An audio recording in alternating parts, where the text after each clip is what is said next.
With a heavy Thank you. influx of humans into urban areas due to better opportunities and modern lifestyle, our cities have had to resort to vertical growth. We are seeing a rise in the number of skyscrapers like never before.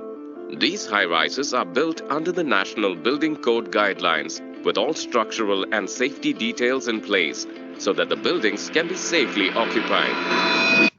Yet, devastating fires can strike at any place and at any time in the week, especially in large office complexes. Though they are spectacular places to live and work, these buildings have a downside. Their modern, their modern designs create huge challenges in rescue situations, such as when a fire or an earthquake has struck. As people panic, they can become separated from their group and trapped. Being disoriented in this situation can ultimately prove fatal. In these areas, thousands of lives are at risk, and so the death toll can reach into the hundreds when catastrophe strikes. Events like these happen every day, and yet, the idea of tragedy might seem far from your reality. You might even think it couldn't happen to you. Well, ask yourself this: am I prepared for such kind of emergency?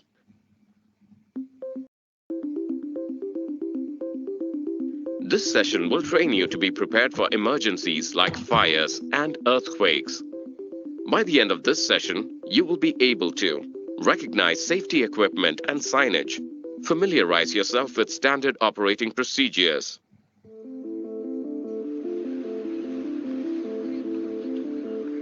Hi, I'm Jay. I'm an instructor from the Emergency Response Team. Every day, I help save lives by sharing the fire safety knowledge that you should know for any high-rise building. Come, follow me as I take you on a tour of this building. I will be familiarizing you with the life safety signage, equipment, fire exits, and also the standard operating procedures of any typical high-rise building. Let's start with fire detection equipment. Look up there. You will find these automatic smoke detectors installed in every room to detect a fire in its early stages. If you notice any signs of fire, you can trigger the fire alarm by activating the manual call point. In older buildings, these will have a sign saying, "In case of fire, break glass." In modern buildings, however, you will find a pull station like this. By activating it, you set off the fire alarm throughout the entire building and alert its occupants. Every room is equipped with electronic hooters, which are activated by the fire alarm panel to give an early warning to all other occupants of a fire. In most buildings, you will also have a public address system. The PA system's control and microphone are usually kept in an emergency control center or BMS room on the ground level. During an emergency, you will hear safety instructions through the PA system. You need to listen to these instructions and follow them. Some PA systems have two-way communication, so if you are trapped or have anything to communicate back to the control room, press this button and speak into the mic. Emergency control room personnel can then listen to you and take action. Now let's learn about the systems that help in actually fighting fires. These are fire extinguishers. Despite the many different types, fire extinguishers can be used to put out small fires only. To fight larger fires, you need huge volumes of water, which the automatic sprinkler systems provide. When the temperature around them reaches 68 degrees Celsius, they spray water continuously and douse the fire.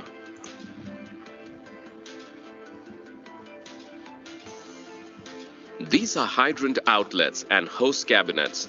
If you need to use it, you can connect the fire hose and the nozzle to the hydrant valve.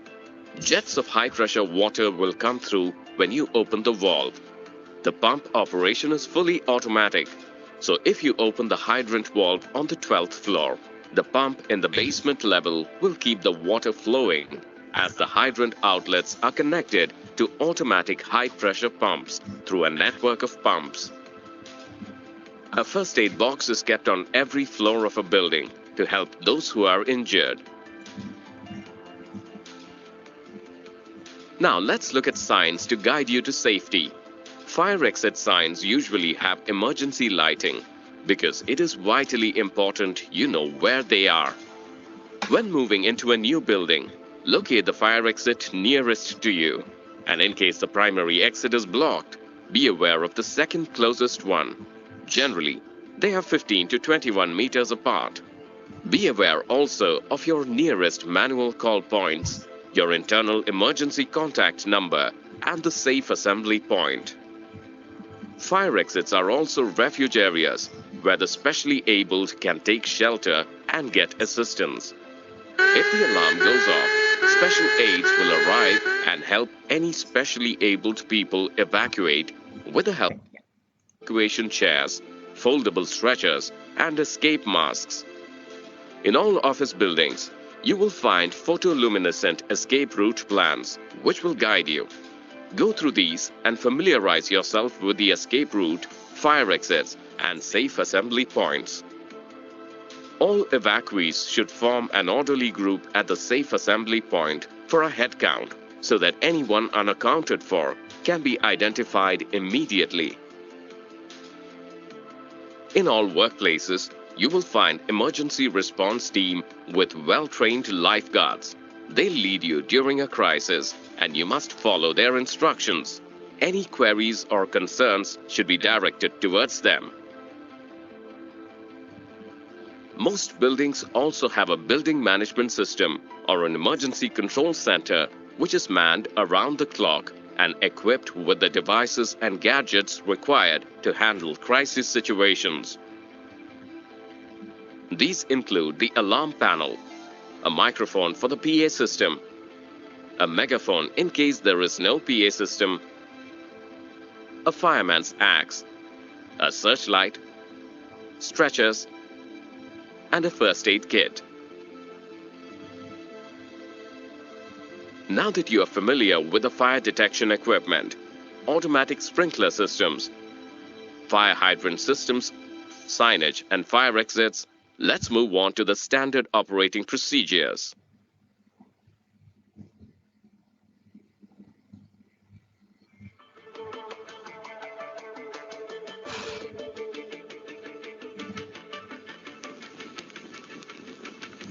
If you notice smoke, first raise the fire alarm.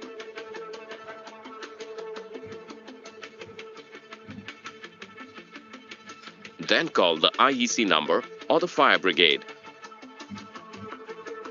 And then fight the fire if you are trained to do so. Following this, calmly evacuate the building.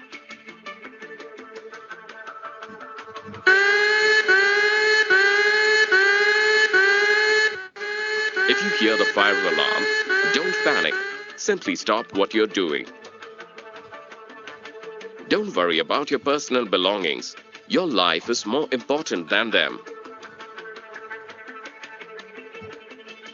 Remove your high heels footwear. Walk towards safe exit. Walk briskly. Don't run.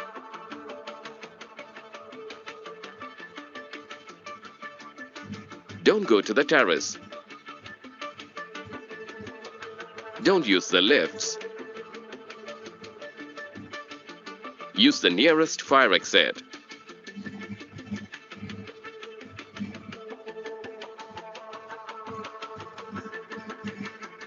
Stay on the left of the staircase, as right side is meant for emergency response team or firefighters.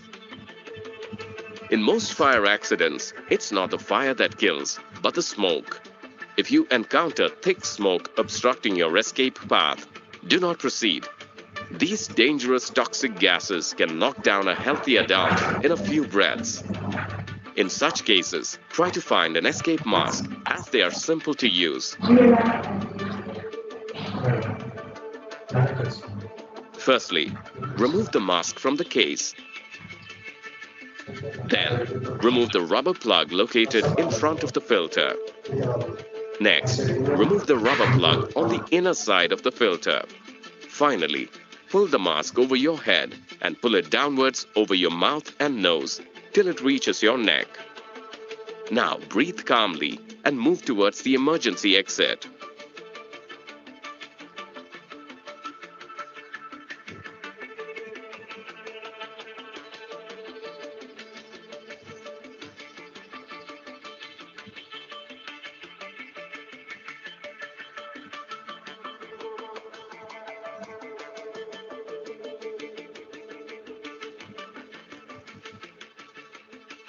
Go to the safe assembly point and offer yourself for the head count, or wait for further instructions. Only return to the building if you hear the all clear signal. Lastly, an important reminder for whenever the fire alarm is raised. The lift is grounded. The access control is deactivated. The power supply goes off and only emergency lighting systems come on. Finally, the HVAC systems are shut to prevent smoke from spreading.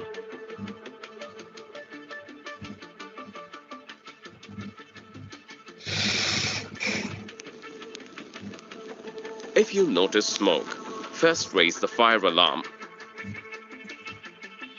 Then call the IEC number or the fire brigade, and then fight the fire if you are trained to do so. Following this, calmly evacuate the building. If you hear the fire alarm, don't panic. Simply stop what you're doing. Don't worry about your personal belongings. Your life is more important than them. Remove your high heels footwear. Walk towards safe exit. Walk briskly. Don't run. Don't go to the terrace. Don't use the lifts. Use the nearest fire exit. Stay on the left of the staircase, as right side is meant for emergency response team or firefighters. Lastly, an important reminder for whenever the fire alarm is raised. The lift is grounded. The access control is deactivated. The power supply goes off and only emergency lighting systems come on. Finally, the HVAC systems are shut to prevent smoke from spreading.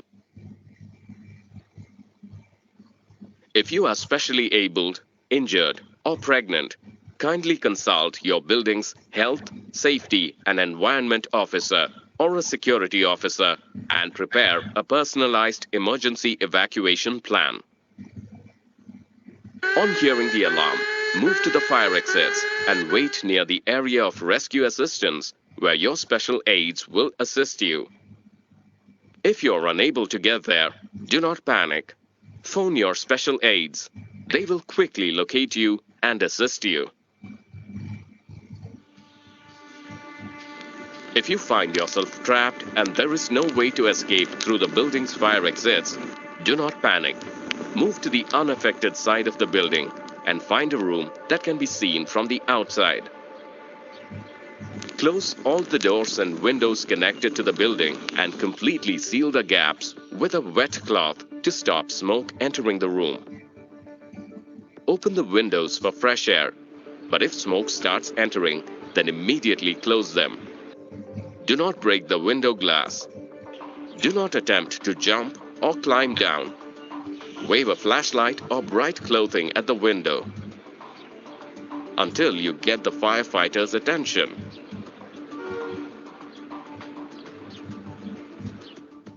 Then wait until a rescue team arrives. Earthquakes strike suddenly, violently, and without warning. Memorize these steps so that you will instinctively know what to do when an earthquake strikes. If you are inside a building and you feel any tremors, do not evacuate the building immediately. Instead, you should first drop to the ground and take cover under a sturdy table or any furniture. Hold on until the shaking stops. If there is no table or furniture available, then grab something to shield your head and face from falling debris and broken glass. If nothing is available, cover your face and head with your arms and crouch in an inside corner of the building. Stay away from the glass, windows, door, walls, hanging objects, lighting fixtures, heavy furniture, bookcases, china cabinets, or anything that can fall. Remember, the electricity may go out and the sprinkler systems or fire alarms may turn on, so do not panic. Stay inside until the shaking stops and it is safe to go outside. Do not use the elevators. Wait for instructions and evacuate if ordered. If you are trapped inside the debris, do not immediately shout for help as you may inhale a dangerous amount of dust. Use a whistle if one is available or tap on a pipe or wall so that the rescuers can locate you easily.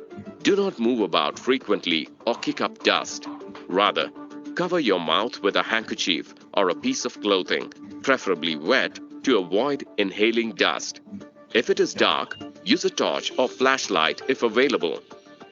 Do not, however, use candles, matches, or lighters, as this could cause an explosion due to a gas leak. Use your mobile phones judiciously and wait patiently until the rescue team locates you. It has been proven that in emergency situations, people often go into immediate denial to prevent themselves from facing the reality. However, this prevents them from taking life-saving actions. In a true disaster scenario, survivors identify it as such and quickly move to the next phase, deliberation. If you have experienced this situation before or trained for it, you are much more likely to act decisively at this point. One can never be sure how you will act until you are in that situation, but one can always be prepared. For that reason, we regularly conduct evacuation drills. These practice sessions remind you of safety infrastructure such as fire alarms, PA systems, emergency lighting systems, and access control systems, which are routinely tested. Take part in these drills and also go through this training module regularly, as it is your knowledge and discipline which will make the ultimate difference between life and death.